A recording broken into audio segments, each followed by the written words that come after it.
Olá, graça e paz. Que o Senhor, na sua riqueza e bondade, esteja derramando sobre a sua vida neste momento da sua abundante graça e revelação, para que você possa estudar comigo a palavra de Deus, se encher do conhecimento dela e ter a sua vida abençoada e transformada em todos os aspectos, aonde você tem uma expectativa de ver a manifestação e a glória de Deus manifesta. Nós vamos voltar a um texto que eu fiz menção no vídeo de ontem, mas eu não li. Eu citei 1 Coríntios, capítulo de número 13, na verdade é a primeira epístola de Paulo aos Coríntios, capítulo 13, um capítulo inteirinho dedicado ao amor, e eu vou ler com você esse texto, porque o amor foi o tema, o primeiro fruto do Espírito que nós mencionamos, de acordo com Gálatas 5:22. Se eu falasse as línguas dos homens e dos anjos, mas não tivesse amor, disse Paulo, eu seria como um sino que ressoa ou um símbolo que retine. Eu estou lendo na nova versão transformadora. Se eu tivesse o dom de profecias, se eu entendesse todos os mistérios de Deus e tivesse todo o conhecimento, e se tivesse uma fé que me permitisse mover montanhas, mas não tivesse amor, eu nada seria. Veja você que lugar, que importância o apóstolo Paulo está dando ao fruto do Espírito que nós chamamos de amor. Ele coloca aqui que a fé que move montanha, que é algo impressionante, ela seria deixada de lado. Ela perderia o seu significado se o amor estivesse ausente. Ele diz aqui, se eu tivesse uma fé, mas não tivesse amor, uma fé tal que pudesse com ela transportar montes, mas sem aquele tal amor de Deus mencionado em João 3,16, então isso perderia a importância.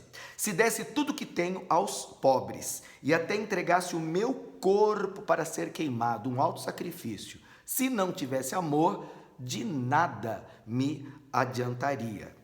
Veja você a relevância, a importância que Paulo está dando ao amor. O amor é paciente e é bondoso. Aqui ele já entra numa parte mais prática do amor, porque quando ele começa a falar e comparar com a fé, com o sacrifício, ele usa uma linguagem falando dos mistérios, ali nos primeiros versículos, parece que nós estamos numa outra categoria de revelação. Mas quando ele chega nessa parte aqui, parece que nós identificamos mais rapidamente do que ele está querendo falar.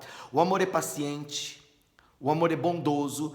Você vai ver lá no fruto do Espírito que Paulo cita aos Gálatas, essas mesmas duas coisas. Você vai encontrar lá bondade e vai encontrar paciência. Parece que são desdobramentos do amor. O amor não é ciumento, e aqui nós já vamos pegar um problemão, né? Porque existem pessoas que têm um ciúme doentio umas das outras. Não é presunçoso, não é orgulhoso, o tipo, não pensa só em si mesmo, não é grosseiro. Eu não sei se essa palavra identifica alguém que você conhece, mas não quero que você pense em alguém aí e dê uma risadinha, uma cutucadinha do lado, como se o texto da palavra de Deus não estivesse sendo escrito para você, tá? A primeira pessoa com quem a palavra fala sou eu. Ai, bispo, mas às vezes me incomoda alguns versículos. É bom, se incomoda é bom. É porque quando a palavra, que é uma espada, fere e dói, é porque a carne ainda está viva. Se fosse leprosa, cortava e nem sentia. Quando a pessoa tem a mente cauterizada, está totalmente dominada pelo inimigo, você fala, você prega, você corta com a espada de todo lado, ela fica insensível, indiferente. Agora, quando a palavra ainda está incomodando, é porque ainda há ali uma esperança. É claro, eu estou dizendo que sempre há esperança quando nós estamos orando. Eu estou usando aqui de um exemplo só. Existem pessoas que são assim, orgulhosas, grosseiras. O amor não exige que as coisas sejam a sua maneira. Você deve conhecer pessoas assim. Se não for do meu jeito, não vai ser de outro jeito. Não é irritável, não é rancoroso. Para falar a verdade, queridos, se a gente for humilde e sincero, lendo isso aqui, a gente vai dizer, um tanto disso aí ainda existe na minha própria vida, tá? Eu estou fazendo graça aqui com você, mas se nós formos humildes e verdadeiros, a gente vai perceber que tudo isso aqui, em alguma medida, a gente carrega com a gente. O amor não se alegra com a injustiça, mas sim com a verdade. O amor nunca desiste, ele nunca perde a fé, sempre tem esperança e sempre se mantém firme. Aí ele continua: um dia, profecia, línguas e conhecimento desaparecerão e cessarão. Parece que ele entra de novo naquela área do mistério, né? Mas o amor durará para sempre. Agora, o nosso conhecimento é parcial e incompleto, porque nós ainda estamos na Terra, dentro da nossa humanidade, não é? É disso que ele está falando aqui. Então, o nosso conhecimento é parcial e incompleto. E até mesmo o dom da profecia revela apenas uma parte do todo. Mas quando vier o que é perfeito, então coisas imperfeitas desaparecerão. Quando eu era criança, disse o Paulo, eu falava, eu pensava e eu raciocinava como se fosse uma criança. Mas quando eu me tornei um homem, eu deixei para trás as coisas de criança. Aqui dá para a gente abrir um espaço e fazer menção sobre o novo nascimento que eu vim explicando para você.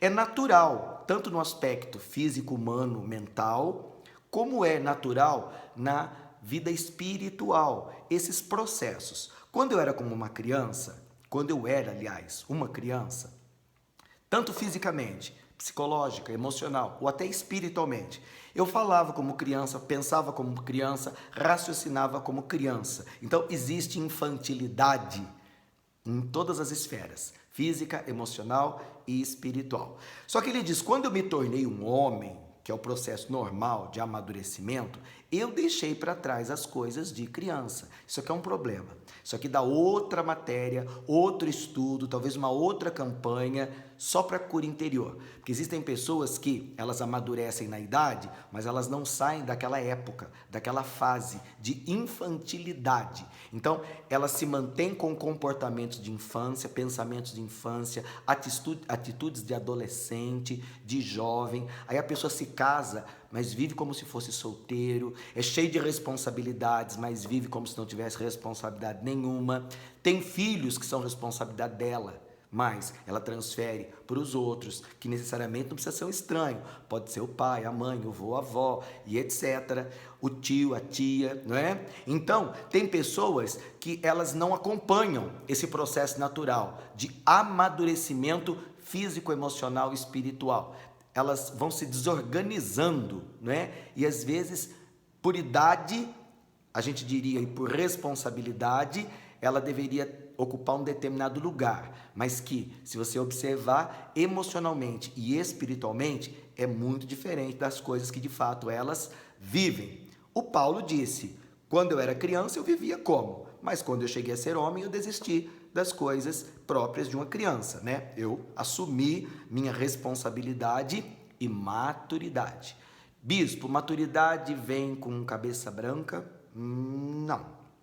Tem muitas pessoas que têm cabeça branca e não têm juízo, não é? Maturidade vem com responsabilidade. Você pode ter pouca idade, mas muito comprometimento, muita responsabilidade. Isso leva você a amadurecer. É claro que crianças não deveriam ter certas responsabilidades, jovens não deveriam ter certas responsabilidades inadequadas à sua fase da vida. Então elas amadurecem forçosamente, o que não faz bem, não é? Amadurecer no tempo certo é o correto. Aí ele diz assim, agora nós vemos de modo imperfeito, como um reflexo no espelho. Mas então veremos tudo face a face.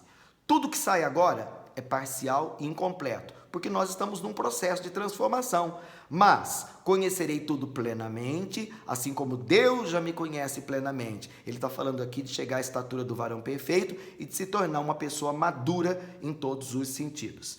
3 coisas, na verdade, permanecerão. Em algumas Bíblias diz permanecem. A fé, a esperança e o amor, sendo que a maior delas, diz o apóstolo Paulo, é o amor.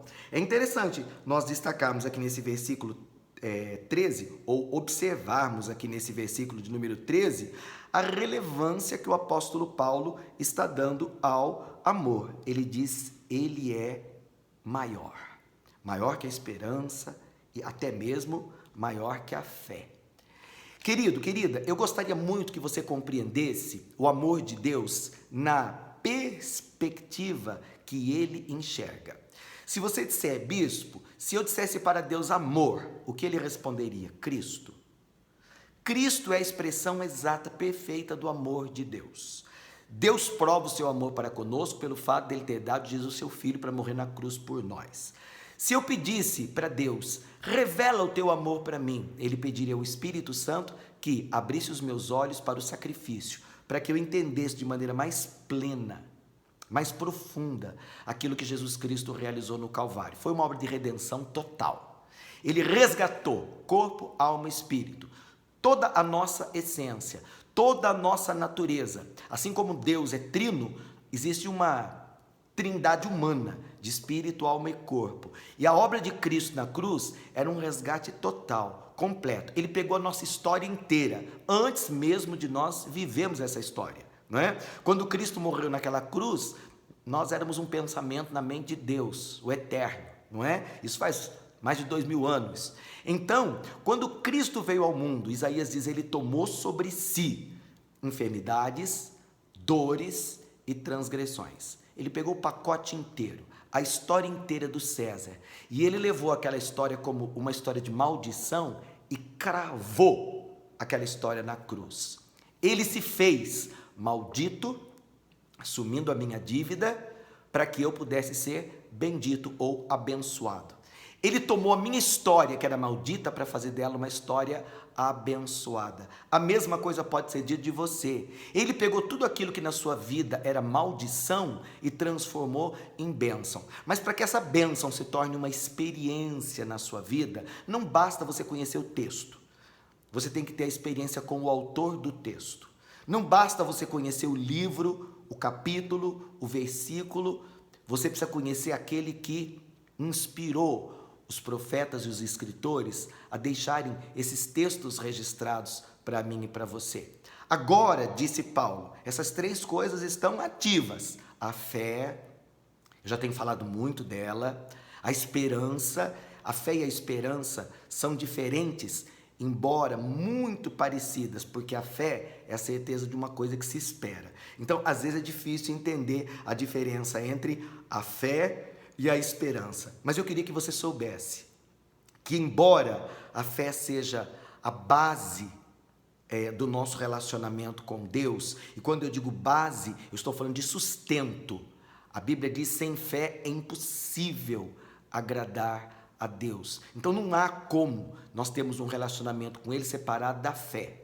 A fé é indispensável no relacionamento. Mas se você buscar um pouquinho mais profundamente, o que sustenta tudo, o que apoia tudo de pé, é o amor. O amor revelado de Deus é Cristo, por isso ele é chamado de o fundamento, o alicerce. Se uma casa é edificada nesse fundamento, nesse alicerce, vamos combinar as duas coisas aí. Vamos falar em amor como pedra fundamental. Vamos falar aí que logo em cima desse amor existe uma fé verdadeira e uma esperança permanente. Isso que está escrito aqui deixa de ser apenas um texto e passa a ser uma história de vida. Eu vou ler para você na Nova Tradução na Linguagem de Hoje. É um texto que a gente normalmente não usa muito, mas que dá uma ideia interessante desse texto para a gente. Deixa eu ver só quantos minutos eu tenho aqui, se dá tempo de eu ler o texto todo para você nessa nova versão. Está quase no finzinho, eu tenho que já preparar para a oração. Mas ele diz assim, olha, falando no versículo 4, quem ama é paciente e bondoso. Quem ama não é ciumento, nem orgulhoso, nem vaidoso. Quem ama não é grosseiro e nem egoísta, não fica irritado e nem guarda mágoas. Quem ama não fica alegre quando alguém faz uma coisa errada, mas se alegra quando alguém faz o que é certo. Olha que coisa bacana. Quem ama nunca desiste. Porém, suporta tudo com fé, esperança e paciência. E ele termina nessa linguagem dizendo: o amor é eterno. Eu vou destacar esse versículo na nossa meditação de hoje. Quem ama nunca desiste. É Deus. Quem ama nunca desiste e suporta com fé, esperança e paciência. Isso é Cristo purinho. O amor é eterno. Eu não tenho como falar de amor separado de Deus, o Pai, Deus, o Filho, Deus, o Espírito Santo. Eu não tenho como falar de amor e não citar a cruz, e o sangue derramado, e o poder que ressuscitou Jesus. O mesmo poder que fez de você uma nova criatura, que abriu um caminho para que o Espírito Santo pudesse viver dentro de você e ser a sua própria vida. Eu oro para que o amor te governe, para que o amor te domine, para que o amor te sustente, para que o amor te faça ser exatamente assim, conforme Paulo descreveu aos Coríntios no capítulo 13. Se você me disser, bispo, eu não dou conta de ser isso tudo. Eu digo, é verdade. Bispo, você dá conta de ser assim? Não. Mas você consegue viver dessa forma? Sim, tanto quanto você. Se você permitir que Cristo viva a vida dele através da sua. Que o Espírito Santo seja aquele que controla pensamentos, sentimentos e vontade. Aquele que guia, inspira, leva você às atitudes, às ações, que você seja realmente controlado, guiado pelo Espírito Santo. Essa é a minha oração, para que o seu lar seja um lar cheio de amor. Não de amor, sentimento, porque sentimento vem e vai. As pessoas pensam que amor é aquilo que as pessoas cantam em música sertaneja, não é? Aí elas choram e elas dizem, isso é amor. Não tem nada a ver com amor, viu, querido? Aquilo lá é sentimento. Sentimento vem e vai. A pessoa hoje está amando, amanhã está odiando. Hoje ela assina lá na frente do juiz, sim, é para sempre. Amanhã ela muda de ideia, vai lá e diz, pode desfazer o contrato que eu não quero mais. O amor do mundo, ele tem o tempo de uma moda de viola. Agora, o amor de Deus, esse tudo suporta, tudo crê, tudo espera, nunca falha. Noutra versão está escrito, triunfa. Deixa eu orar com você. Pai querido, eu quero te agradecer pelo teu grande amor revelado a nós por graça e misericórdia na pessoa do Espírito Santo. Eu te agradeço porque esse amor é verdadeiro e ele é experimental, ele não é uma teologia, ele é uma realidade, ele é muito mais do que um texto, ele é espírito vivificante.